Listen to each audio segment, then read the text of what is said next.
ลีพระพุทธเจ้าให้คณะสงฆ์สวดพระพุทธมนต์เพื่อความเป็นสิริมงคลของบ้านเมืองและให้ประชาชนมีสติเกิดปัญญารอดพ้นจากภัยพิบัติได้สถานการณ์นี้ทุกคนตระหนักแต่อย่าตื่นตระหนกคนไทยต้องมีสติเพื่อฝ่าวิกฤตโควิด -19 ไปด้วยกัน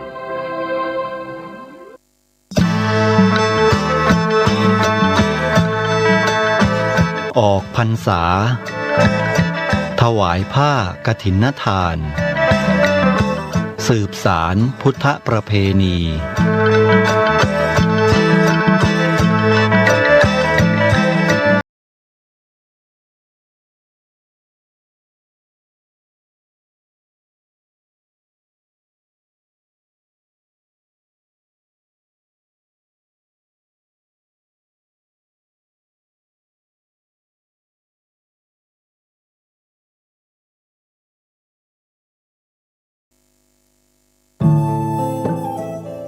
ท่านกำลังติดตามรับฟังสถานีวิทยุกระจายเสียงพระพุทธศาสนาแห่งชาติและสังคมคลื่นเพื่อการศึกษาพระพุทธศาสนาและวัฒนธรรมระบบ FM 104.5 เมกะเฮิรตซ์รายการต่อไปเป็นรายการเสียงธรรมจากสามเณรดำเนินรายการโดยสามเณรสมพงษ์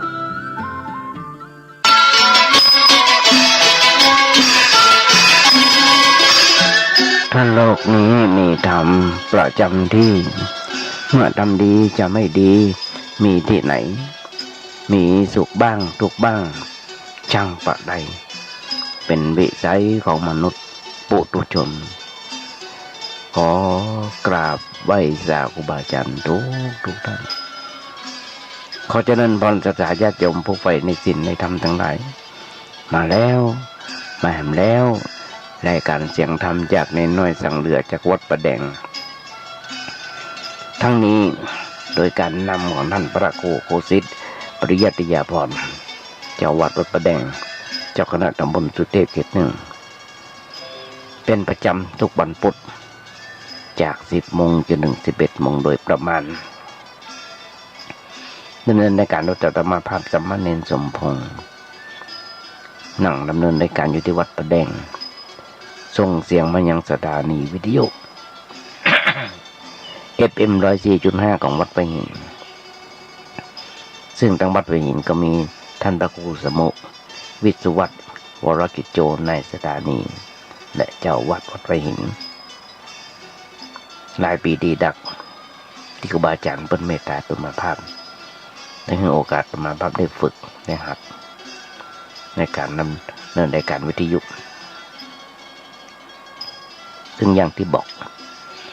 ทุกครั้ง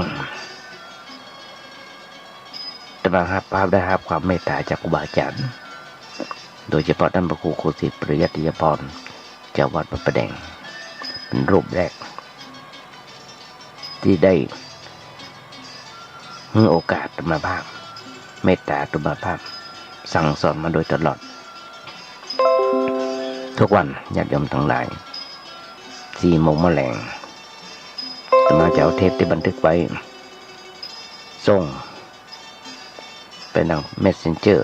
ทาง LINE ทาง Facebook ทาง YouTube ทางญาติโยมฟังและโดยเฉพาะที่ตั้งใจก็คือครูบาอาจารย์เปิดได้ฟังได้ติได้ชมว่าวันนั้นวันใดก็จะอู้ผิดอู้ถูกอันใดถูกทำอันใดบ่ถูกทำถูกต้องตามบาลีหรือไม่เปิ้นจะได้อู้ได้จากตมามีความรู้น้อยเปรียบเสมือนกับน้ำยังมาเต็มแก้วเตืองก็ต้องขอความเมตตาจากครูบาอาจารย์บ่ได้โอ้อวดตัวต้องการความรู้ความอ่านในสิ่งแรกต่อมาก็คือครูบาอาจารย์เพิ่นได้สอนเสมอตั้งแต่เริ่มบทวันแรกตั้งแต่สมัยครูบาอ้อคือว่าที่การอินแก้วอลินโทเพิ่นบอกว่าอยู่วัดจะไปอยู่บ่ได้มันไหว้พระสวดโยโผห้องแล้วก็นำธรรมคำสอนของพระสัมมาสัมพุทธเจ้ามาโอ้พระจ่าญาติโยมฟังพ่อก็เท่าที่ผ่านมาทำแบบนั้น โดยเฉพาะดำเนินรายการวิดีโอใน15 ปีมันจะเต็มในวันที่9 พฤศจิกายนเดือนหน้าเพราะฉะนั้นญาติโยมทั้งหลายจะเป็นนึกครูบาอาจารย์ทุกท่านจะเป็นนึกว่าเนนน้อยตัวนี้เป็นคนอื่นคนไกลนึกแค่ว่าเป็นลูกเป็นหลานเป็นพี่เป็นน้องมีอย่างก็สร้างก็สอนได้ว่ากล่าวตักเตือนได้จะน้อมรับเอามาประพฤติปฏิบัติปรับปรุงตัวเก่าให้มันดีขึ้นอันนี้เป็นอย่างที่สองอย่างที่สามก็คือตอบแทนน้ำจิตน้ำใจกับสถานญาติโยมทั้งหลายที่ได้ส่งเข้าป่าอาหารเมื่อต่อมามีที่อยู่ที่กินที่อาศัยมันมีอย่างตอบแทนน้ำจิตน้ำใจญาติโยมทั้งหลายนอกจากธรรมะแล้วการไหว้พระสวดมนต์แล้วก็แผ่เมตตาตั้งแต่เจ้ากรรมนายเวรและสถานญาติโยมทั้งหลายเมื่อมีความสุขมีความเจริญอันนี้เป็นอย่างหนึ่งอย่างหนึ่งเป็นการตอบแทนพระพุทธศาสนาจันลงในพระพุทธศาสนาศาสนาพุทธของเราบ่ตกบ่ขาดบ่หายไปเป็นการสืบทอดพระพุทธศาสนาอย่างหนึ่งถ้าแต่มาคนหนึ่งเป็นฝุ่นน้อยๆที่เกาะพวกมีบุญมีวาสนาต่างๆและตอบแทนน้ำจิตน้ำใจพุทธศาสนาเป็นการตอบแทนบุญคุณแผ่นดินสำคัญที่สุดญาติโยมทั้งหลายตอบแทนพระพุทธศาสนาที่ศาสนาพุทธของเราเจริญรุ่งเรืองมาอยู่ทุกเมื่อเช้าวันเพราะฉะนั้นญาติโยมทั้งหลายนี่คือหลักเหตุหลักผลตอนนั้นเป็นเวลาที่ไก่จะกินข้าวต้อนไก่จะจันเป็นก็จะกินข้าวต้อนบางคนบางท่านก็กำลังกวาดกำลังกลางกว้างซักเสื้อซักผ้าทำกับข้าวกับปากให้ลูกหลานดันเต้าได้กินกันยิ่งโควิดแบบนี้ไม่ได้ไปไหนกันก็เปิดวิทยุฟังไปเอาเปิดโทรศัพท์ฟังก็ได้ประเดี๋ยวยุคนี้สมัยนี้เข้าไปใน YouTube พิมพ์มาเน้นน้อยสั่งเหลือก็จะขึ้นมาจะยมพอได้หันกันหรือว่าพิมพ์เข้าไปว่าFM 104.5 ของวัดหัวหินสถานีวิทยุ FM 104.5 ของวัดหัวหินเปิดตลอด24 ชั่วโมงญาติโยมฟังได้เลือกเปรียบเสมือนอาหารญาติโยมทั้งหลายชอบอย่างใดชอบอย่างใดชอบอาหารแบบใดแบบไหนร้านอันอย่างใดเหมือนกันธรรมะก็เหมือนกันญาติโยมทั้งหลายยุคนี้สมัยนี้เลือกฟังได้จะฟังอาจารย์ไหนคนบาอาจารย์พระโวโลรบได้พิมพ์เข้าไปใน YouTube มีอย่างญาติโยมฟังได้หมดทุกรสชาติจะเอาแหล่ก็เอาจะเอาประดักถาก็อาตมานะเป็นคนธรรมดาญาติโยมทั้งหลายโอ้แบบเจ้าบ้านกึดอย่างใดก็จะโอ้ญาติโยมฟัง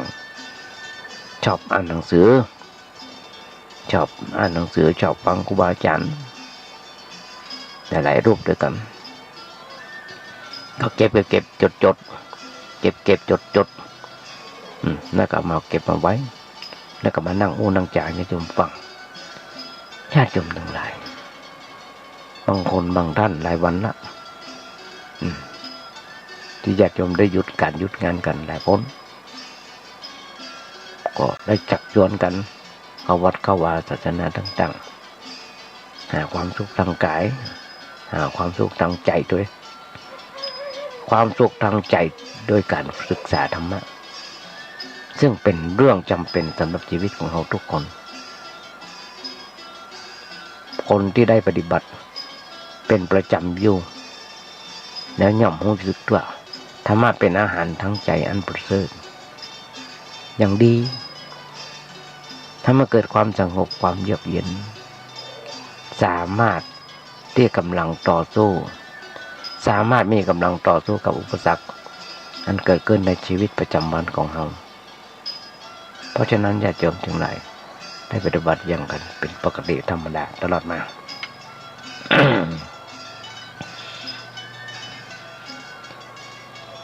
ต อาตมาถึงบอกญาติโยมทั้งหลายว่าขยายแจกความจากบทกลอนที่บอกนั่นก็คือถ้าโลกนี้มีธรรมประจำที่เมื่อทำดีจะไม่ดีมีที่ไหนมีสุขบ้างทุกบ้างจังไรเป็นวิสัยของมนุษย์ปุถุชนคนเราทุกคนญาติโยมทั้งหลายถ้ามีธรรมะอยู่ในหัวใจบ้านเมืองจะเบาเดือดร้อนไหมประเทศจะเดือดร้อนไหมทุกโลกทุกประเทศ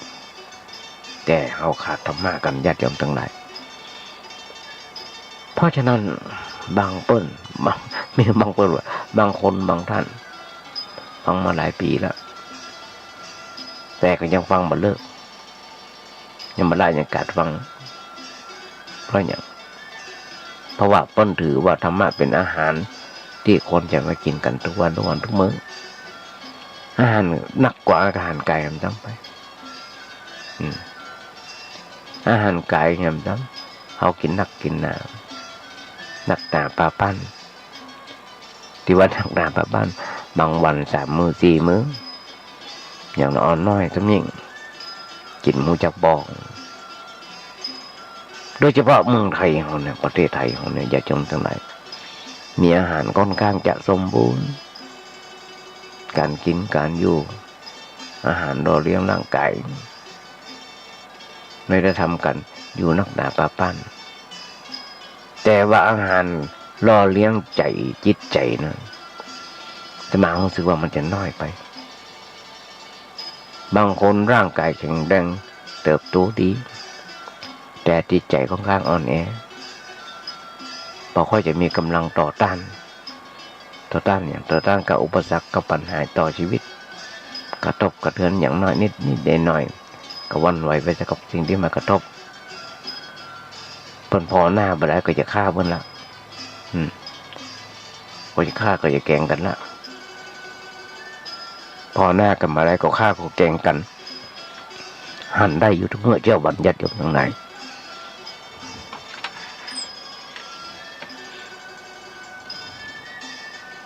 เปิ้ลถึงบอกยินดีเมื่อได้รับสิ่งที่พอใจยินร้ายเมื่อรับสิ่งที่บ่พอใจนั่นคือจิตใจมันขึ้นลงก็เดี๋ยวดีก็เดี๋ยวหายก็เดี๋ยวมีความสุขก็เดี๋ยวมีความเดือดร้อนอันนี้ก็เป็นเรื่องที่เกิดขึ้นอยู่เป็นประจำในชีวิตประจำวันของคนเฮาข่าวฆ่ากันแกล้งกันทุกเมื่อเช้าวันทุกวินาทีจะได้เป็นแบบนั้นเพราะอย่างก็ว่ากำลังใจมันมาเพียงพอสำคัญในขาดสติซึ่งเป็นตัวกำลังขาดปัญญาขาดความอดทนเมื่อกี่วันที่ผ่านมาอาตมาได้ฟังอาจารย์นักครูเจ้าวัดเปิ้ลโอในวิทยุในเรื่องของสติสัพพัญญะสติคือความระลึกได้เปิ้ลบอกเปิ้ลเล่าชีวประวัติตัวเก่าเปิ้ลบอกตั้งแต่เป็นเนนน้อยได้รับความเมตตาจากครูบาอาจารย์ส่งเสียงหับมือเงียนจนถึงขั้นจบปริญญาตรีปริญญาโทจากต่างประเทศจากประเทศอินเดียถ้าตัวขาดสติถ้าเปิ้ลขาดสติอย่างตัวนึงก็ไปคงแย่พอเปิ้ลจบมาแล้วยังมาขาดสติเตื้อยังปิกมารับใจพุทธศาสนาจบปริญญาโทแล้วยังมาเป็นอาจารย์สอนหนังสือถึงเป็นรักษาการผอ.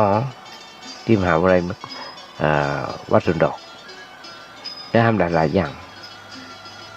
ชื่นชมน่าชื่นชมทำอย่างหนึ่งเปิ้ลโอ้ว่า หันพาเตนเน้นน้อยเมื่อกี้วันเพิ่งไปตรวจข้อสอบเป็นประธานในเรื่องของการสอบที่วัดโซดาหันพาเตนเน้นน้อยตั้งใจเห็นกันโดยเฉพาะชาวเขาทั้งชาวเขาชาวเฮา ปิดมาบทในเห็นในพุทธศาสนาก็ให้กำลังใจกันเปิ้นมีขาดสติอย่างต่างๆเพราะฉะนั้นญาติโยมทั้งหลายคนเฮาขาดปัญญาขาดความอดทนเมื่อขาดสิ่งเหล่านี้จิตใจก็อ่อนแอพ่ายแพ้ต่ออุปสรรค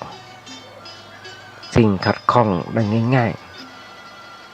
ๆเฮาอยากจะอยู่ในอย่างใดอยากอยู่แบบนั้นหรือไม่แบบคนขาดสติถ้าตั้งปัญหาถามแบบนี้ไผ่ทุกๆคนก็จะคงจะตอบเป็นเสียงเดียวกันว่าอยากจะอยู่แบบนั้นไม่อยากจะอยู่แบบนั้นแต่อยากจะอยู่อย่างสงบมีอารมณ์เป็นปกติมาวุ่นวายกับสิ่งต่างๆที่มากระทบนักเกินไปอันนี้เป็นความต้องการของคนทั่วๆไปแต่ทั้งที่มีความต้องการในเรื่องแบบนี้ก็บอกว่าจะทำอย่างไรเพื่อให้มันเป็นแบบนั้นที่มันเป็นอยู่เพื่อมันเป็นปกติจิตใจของเราได้ญาติโยมทั้งหลายอันนี้เป็นเรื่องที่ขาดที่จะขาดไปเพราะขาดการศึกษาในเรื่องของชีวิตคือขาดธรรมะเป็นเรื่องรอเลี้ยงใจก็เลยเป็นสภาพแบบนั้นทำอย่างหนึ่งญาติโยมทั้งหลายเขาอาจนึกไปว่ายังมาถึงเวลาที่จะศึกษาธรรมะหรือว่าจะเรียนรู้ในเรื่องอะไรอย่างที่จำเป็นเพราะว่าในเมืองไทยเขาเนี่ยตามปกติคนคนเข้าวัดเป็นคนเท่าคนแก่ถึงกับศอกไม่เท่าถึงกับอุ้มหมดภาระหน้าที่แล้วที่จะต้องจัดการต้องทำแล้วก็เลยเข้าวัดก็เลยเข้าใจว่าเรื่องไปวัดไปว่าเรื่องฟังศีลฟังธรรมเป็นเรื่องของคนอยู่ในวัยชรา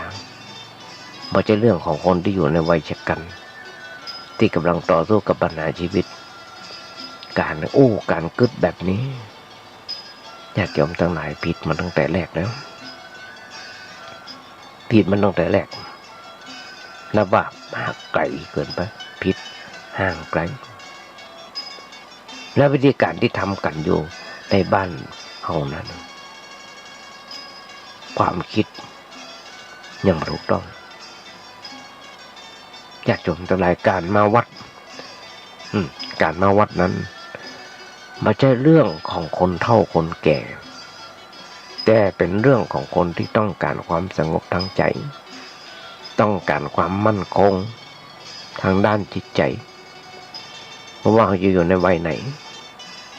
เขาก็ต้องการสิ่งนี้ด้วยกันทั้งนั้นแต่ว่าการกระทำนั้นมักจะเป็นไปในรูปอย่างนั้นญาติโยมทั้งหลายแต่มา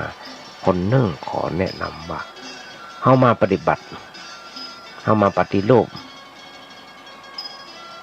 ปฏิรูปกันไหมดองเหรอแทนที่เขาจะหันคนแก่เขาวัดศึกษาธรรมะ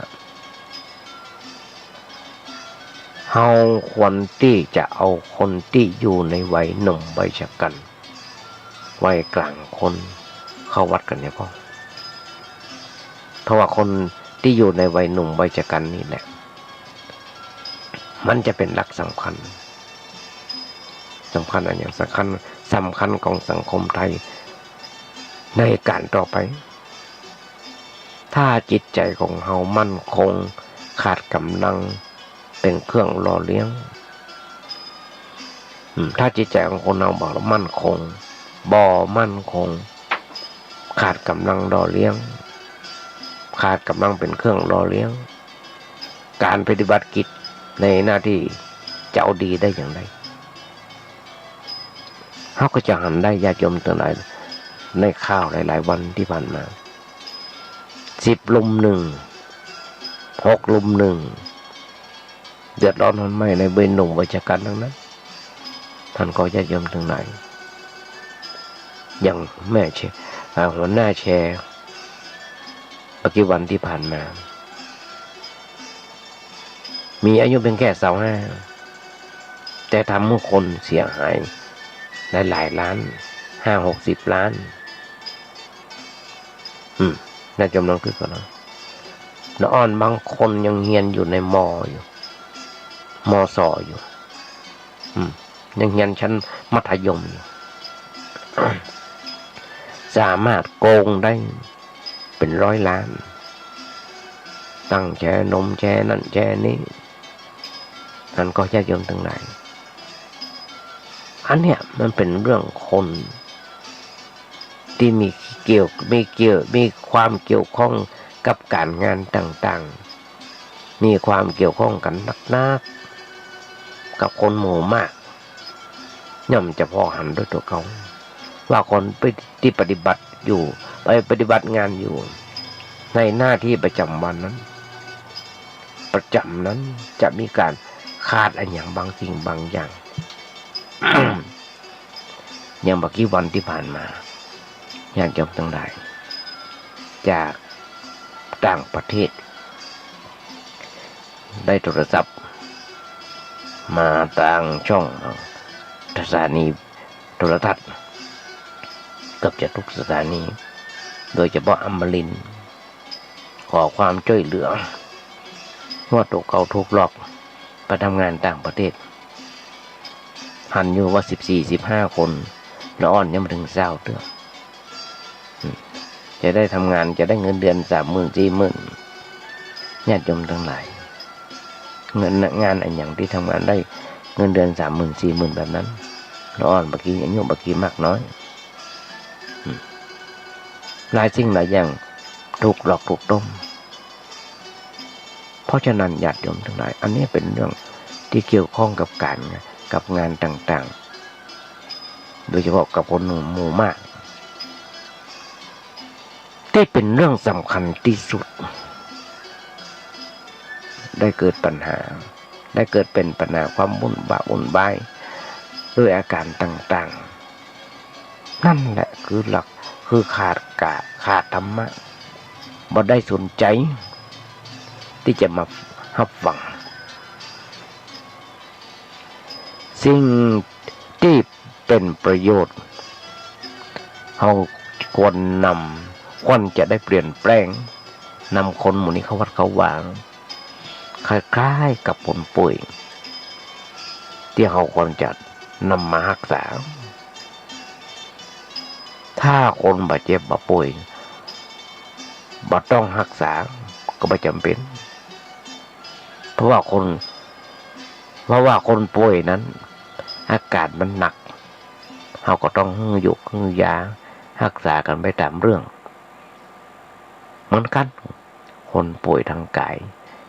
ยังต้องไปพาไปหาหมอพาไปโรงพยาบาลอันนี้ก็นับว่าเป็นความผิดพลาดในชีวิตประจำวันอย่างน้อยๆวันนี้น้อยๆก็ขอแนะนำว่าถ้าเรามีคนอยู่ในความปกครองของเราเช่นลูกหลานต้อง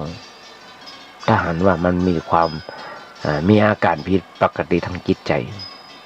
มีความคิดมาถูกทางเราก็จะแนะนำเข้าหาพระสงฆ์องค์เจ้าเพื่อช่วยแนะนำแนวทางชีวิตกับเปิ้นเปิ้นได้รู้ว่าอันอย่างเป็นอันอย่างถูกต้องตามเรื่องที่ควรจะรู้ควรจะเข้าใจนี่เป็นเรื่องที่จะต้องร่วมมือร่วมใจกันในสังคมปัจจุบัน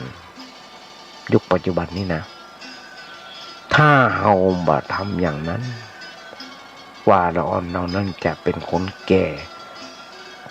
ก็จะสร้างความรำคาญให้กับเพื่อนมนุษย์นักหนาปาป้านแต่ถ้าเราฟังเอาไปรักษาชี้แนะแนวทางให้เปิ้นเข้าใจเปิ้นก็จะเปลี่ย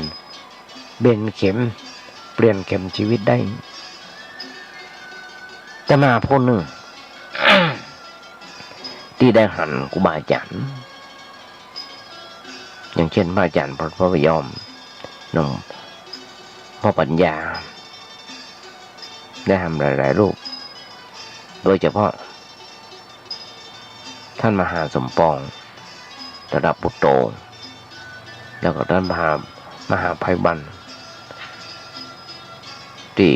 เปิ้นจำพรรษาอยู่ที่วัดสร้อยทองเปิ้นได้จัดรายการทาง YouTube ทางอย่างต่างๆเปิ้นเอาทุกๆระดับชั้นมาวัดละอ่อนของบอกคนใหญ่ฟังเปิ้นได้ทั้งนั้นมีหลวงพ่อหลายรูปด้วยกันทางภาคอีสานหลวงปู่จูดอย่างนี้จำมาได้ได้ทำหลายรูปหลวงพ่อโดเรมอนโอเล่ยังจำได้เปิ้นฟังเปิ้นเทศเราฟังแล้วม่วนละอ่อนชอบนักศึกษานักเรียนนักศึกษาเนี่ยชอบ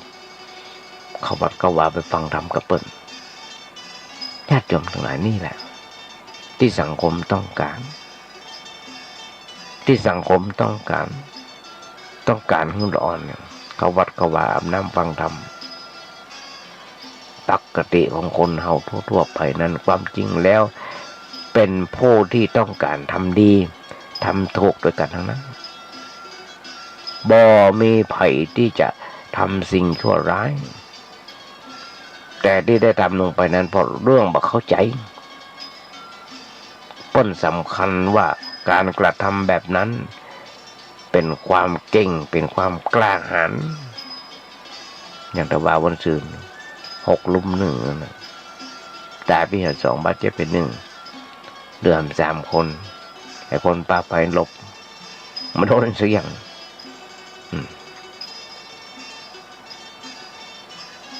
เป็นความเด่นในสังคมปุ่นบ่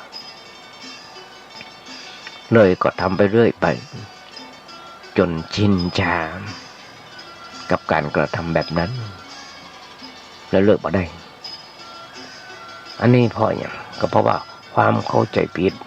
บ่ใช่เรื่องอะไรอย่างแต่ถ้าเราปรับความเข้าใจของความของเปิ้นนะเขาสำคัญว่าการกระทำแบบนั้นเป็นความเก่งเป็นความกล้าหาญเป็นความเด่นในสังคมเปิ้นก็เลยกระทำเรื่อยไปจนชินชากับการกระทำแบบนั้นแล้วเลิกบ่ได้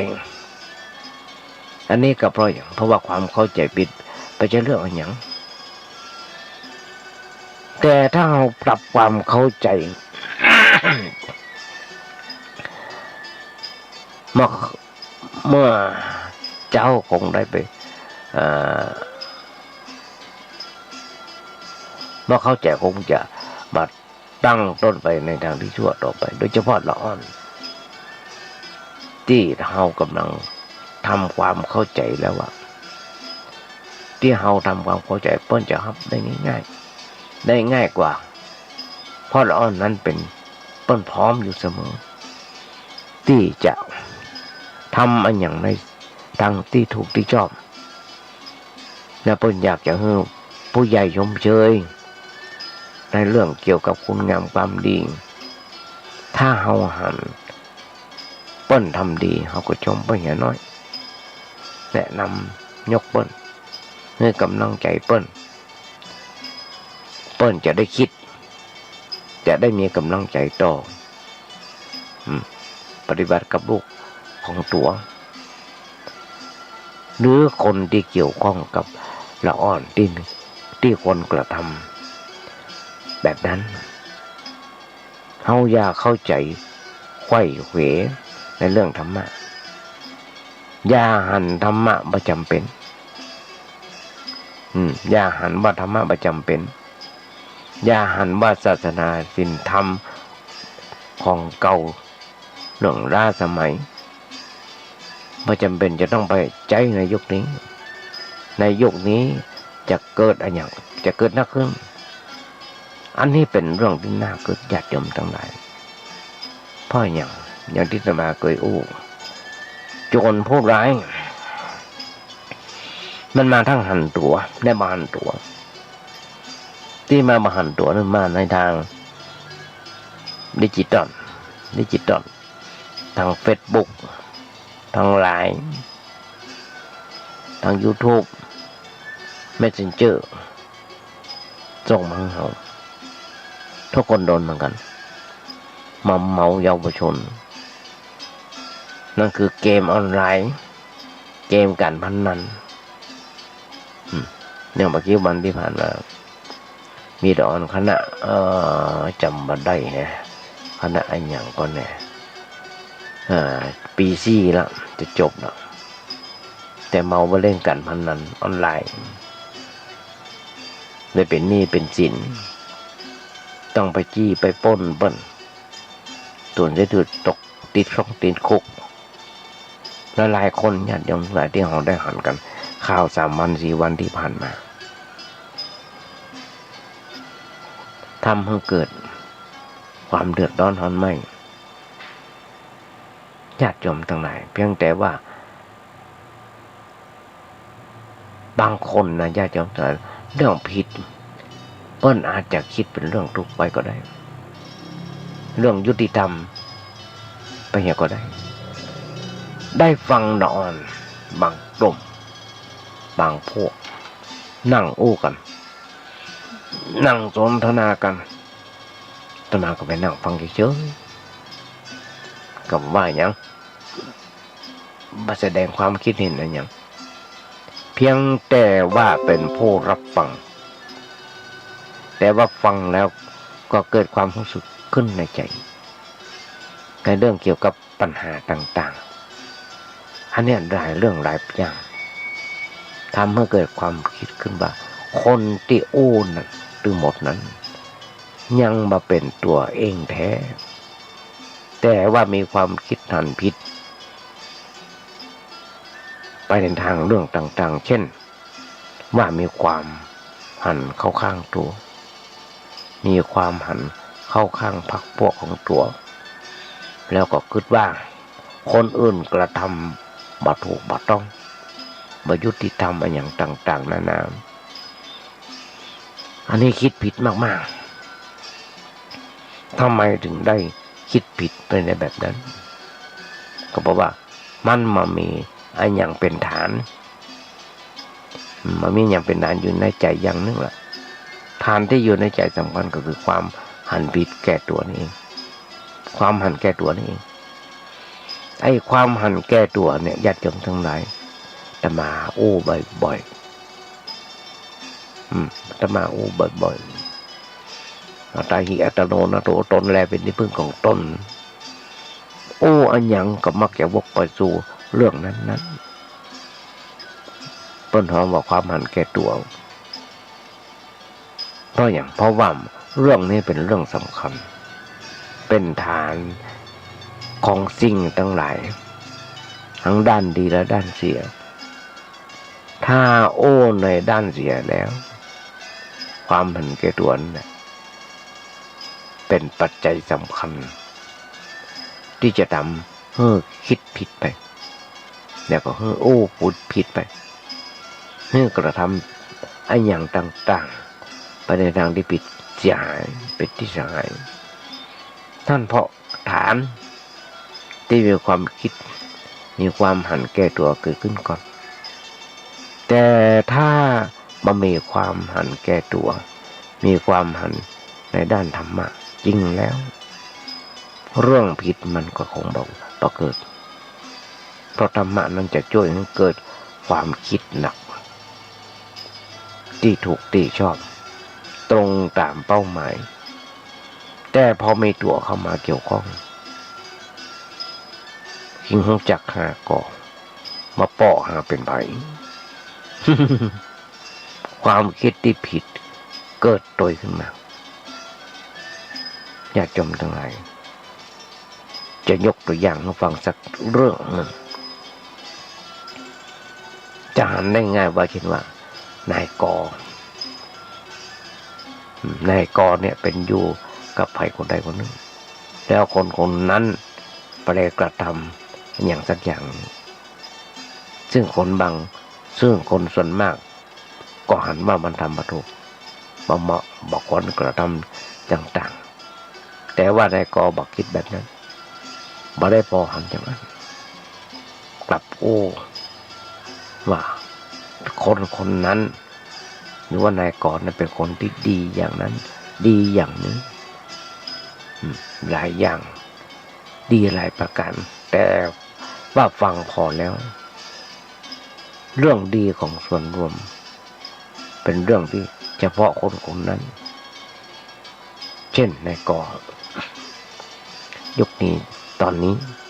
มีการเลือกตั้งอบต.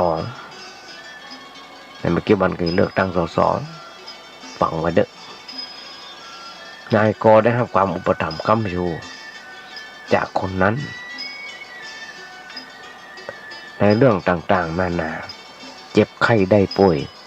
เปิ้นก็มาช่วยรักษาพ่อแม่ตายเปิ้นก็มาช่วยทำศพหรือว่า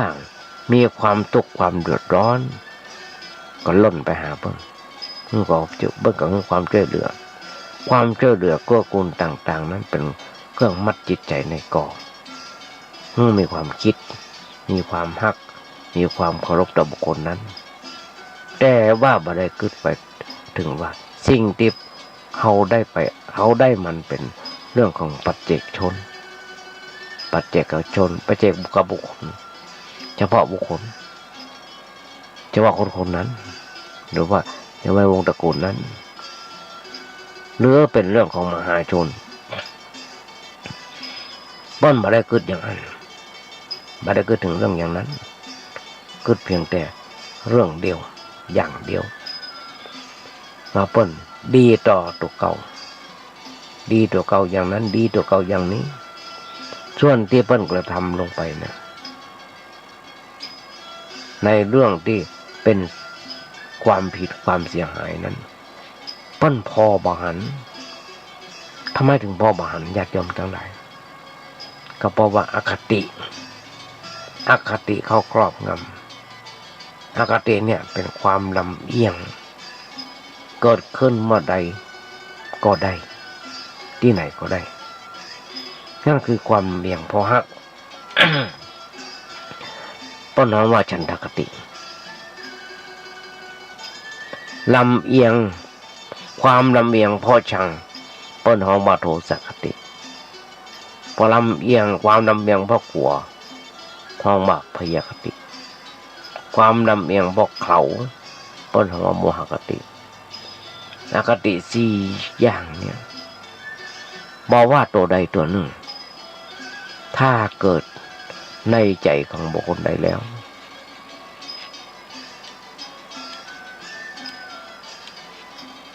ทำให้บุคคลนั้นต้องตกต่ำลงไปเรื่อยๆทำไมถึงต้องตกต่ำเพราะว่าความคิดมันผิดการอู้ผิดการกระทำผิดการคบหาสมาคมก็จะพลอยผิดพลอยเสียไปด้วยเพราะอาศัยอคติสี่เนี่ยเป็นฐานอยู่ในใจเรื่องอื่นที่มันจะเกิดขึ้นมันก็จะเอียงไปตามอคติที่มีอยู่เช่นเฮามีความฮักเฮาก็พอคนในแง่ดีเฮามีความมักเฮาก็พอคนไปในแง่ดีมีประโยชน์แก่ตัวไผมาบอกว่าบ่ดีนะบ่ยอมก็อย่างที่เคยญาติโยมทั้งหลายได้ฟังสมมติมายุคนี้สมัยนี้นะถึงว่าบ่เคยฟังกันนะนั่นคือสมมติว่าบ่าวสาวมีความฮักกันสาวมีความฮักในตัวประจัยแต่ว่าพ่อแม่ของต้นพอแล้วหันว่ามันไม่ได้ความรั่วกระเบาทานกระเบาร้อนคนนี้ประจัยคนนี้รั่วกระเบาทานกระเบาการงานก็มีเป็นคนได้ยิบโยงมาเอาการมาเอางานนิสัยก็บอกให้เรียบร้อยพ่อแม่ก็บอกลูกสาวว่าพ่อแม่ไปเจรนาแล้วว่าไอ้น้องประจัยคนเนี่ยที่ลูกสาวสมม มติว่าเป็นแฟนเนี่ยนั่นไม่ได้เรื่องอะไรอย่างอยากจำใจคือเราว่าลูกสาวไม่เชื่อเขาไม่เชื่อไม่เชื่อหรอก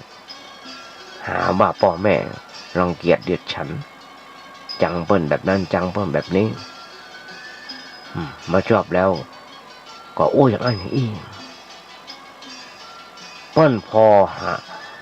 อมาหันความดีของคนที่เปิ้นฮักเพราะอย่างเพราะว่าเปิ้นฮักของเปิ้นนักเพราะว่าเปิ้นฮักของเปิ้นนักเปิ้นมีอคตินักน้อยเปิ้นห้องมาอคติก็แบบเข้าข้างตัวเก่านักน้อยไผที่อู้ว่าบดีนั้นจะถูกหาว่าบ่ชอบล่ะอย่างนั้นอย่างนี้ล่ะแล้วมักจะเอาสิ่งแวดล้อมขึ้นมาเป็นข้ออ้าง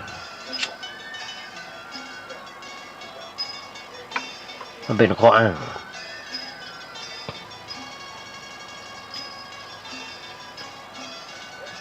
ทุกคนเปิ้นเป็นคนทุกพังหลัง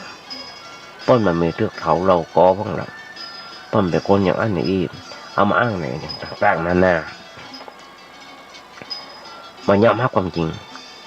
ที่คนอื่นพอหันพ่ออย่างเพราะว่าตาของตัวเก่ามันเป็นฝ้าเป็นของตาบอดแต่ตาบอดยังบ่ใจบอดแฮมจะว่าอย่างมัวมันมาหันอย่างนี้อันนี้มีอยู่ญาติโยมทั้งหลายมีอยู่นักหนาป่าป้านหลายคนที่เกิดเรื่องเกิดดาวฆ่าลันฟันแทงกันอยู่ทุกเมื่อเช้าวันนี้มันเป็นแบบนี้นอนนงกับมันกันน่ะถ้าไปหักไม่หญิงสาวแล้ว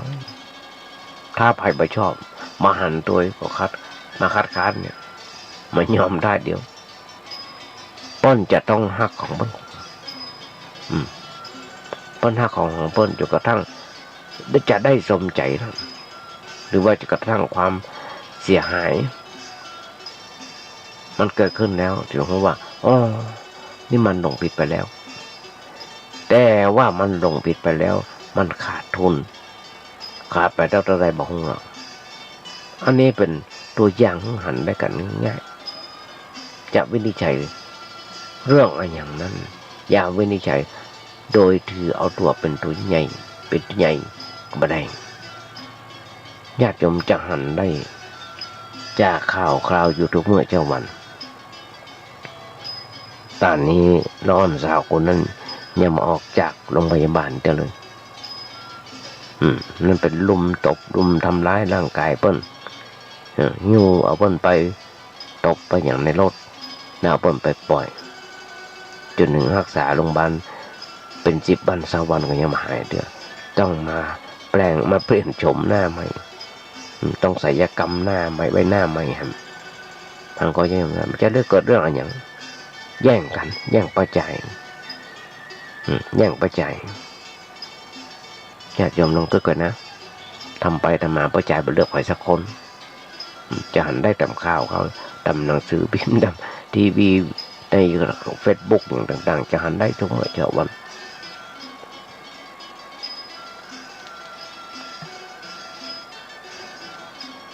การที่ลงมติ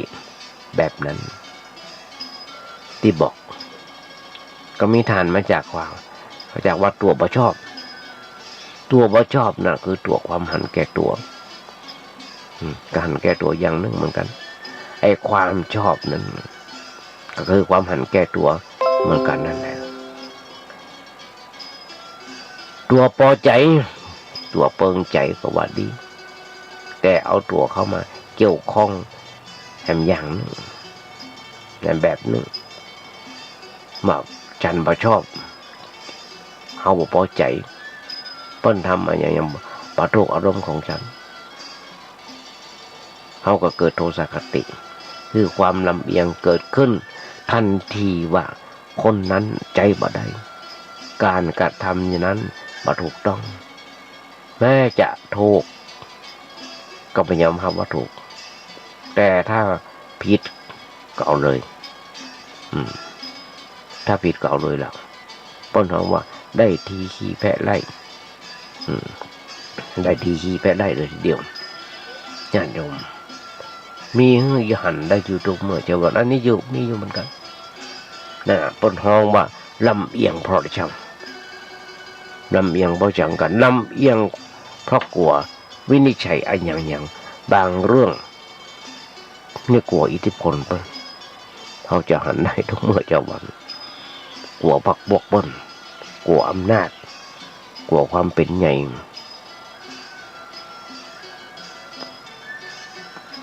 การวินิจฉัยนั้นก็มักจะเข้าไปในสิ่งที่ตัวกลัวเพื่อตัวปลอดภัยมีความหันแก่ตัวแฮมเหมือนกันเอาตัวเข้าไปใจแฮมแล้วก็วินิจฉัยไปในเรื่องอย่างต่างๆมันผิดไปบ่ตรงตามเรื่องที่เป็นความจริงอันนี้เป็นของว่าลำเอียงเพราะกลัว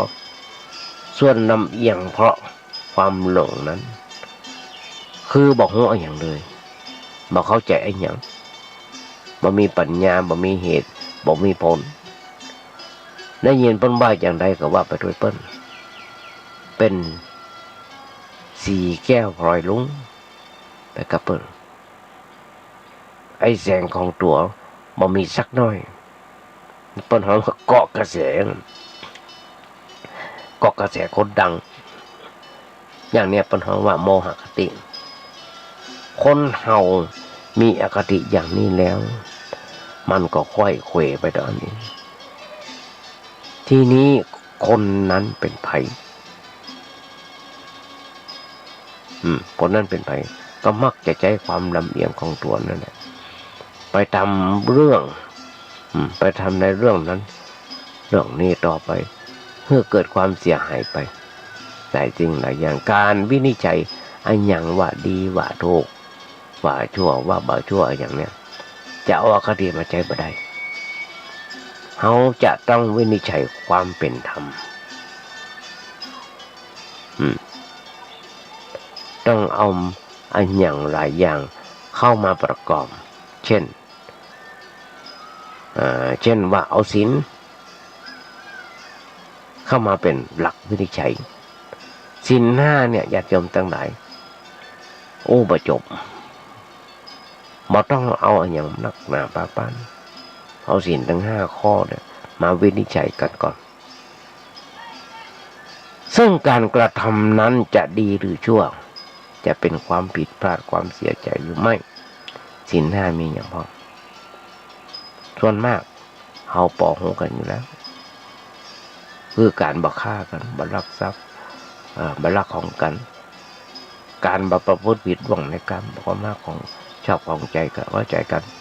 การบ่อู้จาโกหกลวงกันบ่เสพของมึนเมาอันนี้เป็นที่ตั้งแห่งความประมาทอันนี้เป็นฐานเบื้องต้นที่เราจะเอามาวินิจฉัยว่าจะถูกว่าอย่างถูกอย่างผิด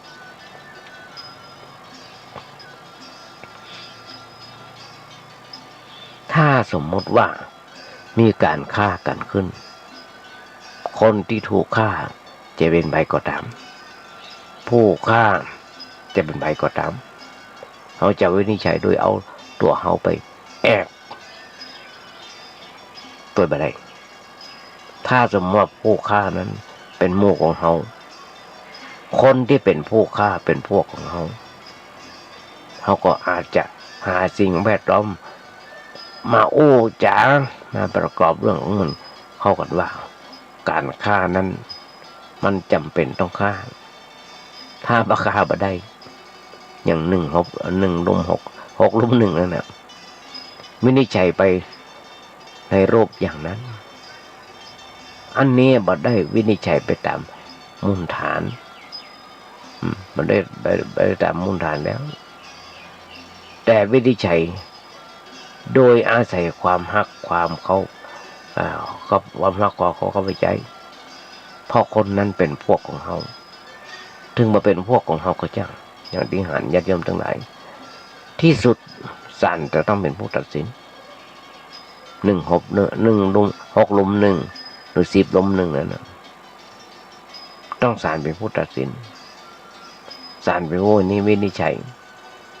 เขาจะวินิจฉัยว่าต้องการทำแบบนั้นเพราะมีความจำเป็นที่ต้องทำอย่างนั้นมันก็บรรลุความหมายแล้วแต่ถ้าหากว่าเขาวินิจฉัยว่าไอ้การฆ่ากันนั้นมันบ่ดีนะว่าเพราะอย่างฆ่ากันนี่มันบ่ดีติดคุกยังปอเดียวตก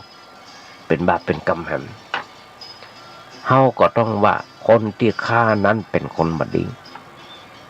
พอไปฆ่าเปิ้นส่วนคนอื่นก็ว่ากันทีหลังขั้นต้นว่าการฆ่าเป็นการผิดศีลผิดธรรมเป็นเรื่องบ่เหมาะบ่ควรแล้วก็ค่อยพิจารณาต่อไปว่าทำไมถึงต้องฆ่ากันที่ได้ฆ่ากันเพราะอะไรอย่างอันนี้เป็นตัวอย่างเอาหลักศีลมาเป็นเครื่องวินิจฉัยเอาหลักธรรมเป็นเครื่องวินิจฉัยก็บ่ได้ญาติโยมก็จะหันได้อย่างข่าวที่เป็นอยู่ถึงเมื่อเช้าวัน6 ลุม 1 10 ลุม 1แล้วก็ฆ่ากันตายถ้ารู้ในเรื่องของศีลแล้วจะบ่เดือดร้อนแบบนี้รู้เรื่องของขันติแล้วจะบ่เดือดร้อนแบบนี้ท่านก็ญาติโยมทั้งหลายเดือดร้อนไหมปวงชนคนไทยของเราเป็นปวงชนคนไทยของเรานี่ชอบความยุติธรรมชอบคนมีน้ำใจทุกคนบอกมาโมบางคนคอมเมนต์หลายสิ่งหลายอย่างที่บดีออกไปนี่แหละญาติโยมทั้งหลายหมู่นี้เป็นหมู่ที่ขาดธรรมะขาดศีลขาดธรรมขาดธรรมะที่เป็นพื้นฐานนั้นอยู่ที่ใจนั้นอยู่ที่อะไรอย่างพระพุทธเจ้าบอกว่าการเบียดเบียนกันนั้นเนี่ยเป็นสิ่งสูงสุดแต่ถ้ามีการเบียดเบียนกันเนี่ยเฮากับวินิจฉัยได้ว่าไม่ใช่สิ่งสูงสุดแต่ถ้ามีการเบียดเบียนแล้วจะเบียดเบียนกันในทางกายเบียดเบียนกันในทางทรัพย์เบียดเบียนกันในทางกามเบียดเบียนกันในทางรูปแบบใดก็ตามการกระทำเช่นนั้นมาเป็นธรรมไม่ใช่สิ่งสูงสุดตามหลักของพุทธศาสนาถ้าผู้ใดกระทำเบียดเบียนภัยโดยวิธีใดก็ตาม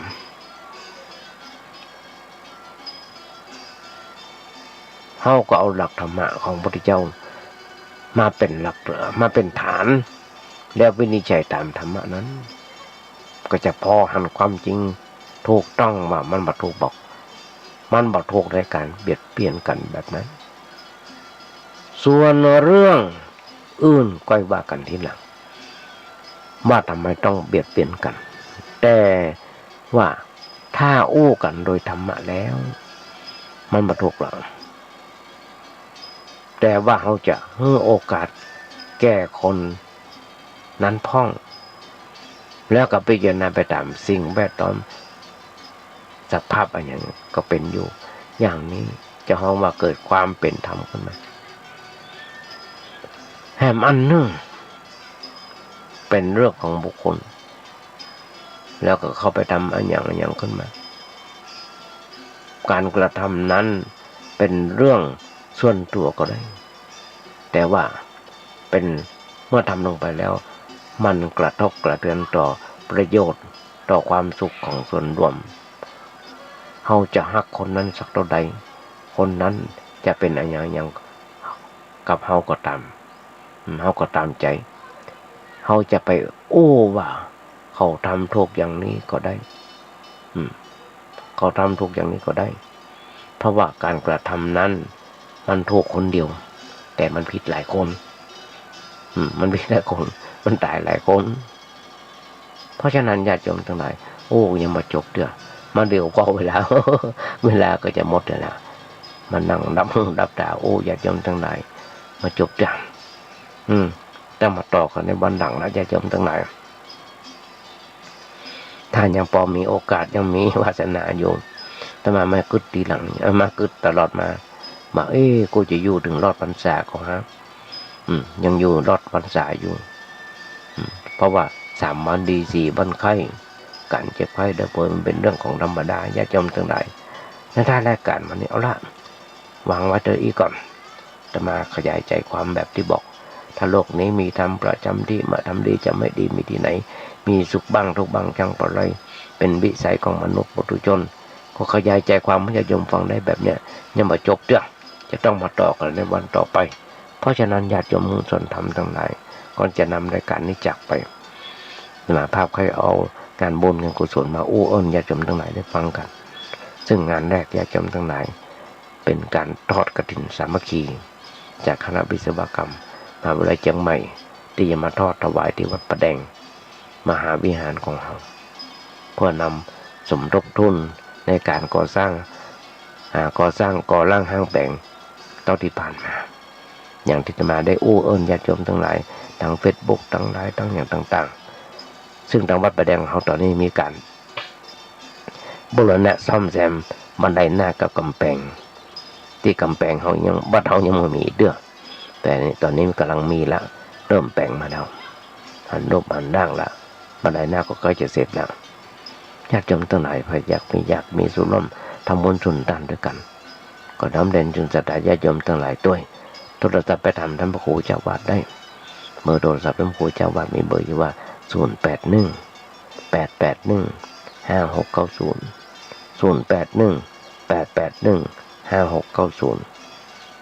ท่านญาติโยมทั้งหลายอิฐหินดินปูนทรายอย่างต่างๆจะทำบุญกี่บาทกี่สลึงกี่สตางค์ก็ได้เป็นบุญเหมือนกันญาติโยมโทรศัพท์ไปถามท่านพระเจ้าวาดได้หรือว่ามีโอกาสมาวัดประแดงร่วมทำบุญสุนทานด้วยกันเข้าไปหาท่านพระเจ้าวาดได้เลยมาขอทำบุญบัดเดียวนี้ญาติโยมทั้งหลายง่ายมาบ่ได้อยู่ไกลอยู่ต่างประเทศก็โทรศัพท์มาแล้วขอเลขบัญชีทางวัดได้ขอเลขบัญชีกับทางวัดได้เพราะว่าเงินจะเข้าตีทางบัญชีของวัดและจะมาทำบุญทุนดานมาสกอร่างห้างแปลงเสนาสนะของวัดประแดงในการต่อไปฝากไว้กับสาญาติโยมทั้งหลายโดยท้ายรายการวันนี้ญาติโยมทั้งหลายขอกราบขอบพระคุณในน้ำจิตน้ำใจของครูบาอาจารย์โดยเฉพาะท่านครูศิษย์ปริยัติยาพรแล้วก็ท่านพระครูสมุวิศวัตรวรกิจโจรนายสถานีที่มีความเมตตาตุมภาพได้มีโอกาสได้ฝึกได้หัดในครั้งนี้และต่อไปท้ายรายการวันนี้หวังใจเป็นอย่างยิ่งว่ามันนี้ญาติโยมคงได้อัญมนักก็น้อยมาพอสมควรแก่เวลาขออำนวยพรสถานญาติโยมโดยเฉพาะผู้ที่ครบรอบวันเกิดแต่เนี้ยขอมีความสุขมีความเจริญคิดสิ่งหนึ่งสิ่งใดสมความมุ่งมั่นปรารถนาขอให้ญาติโยมอย่าเจ็บอย่าไข้กันเลยขอเจริญพร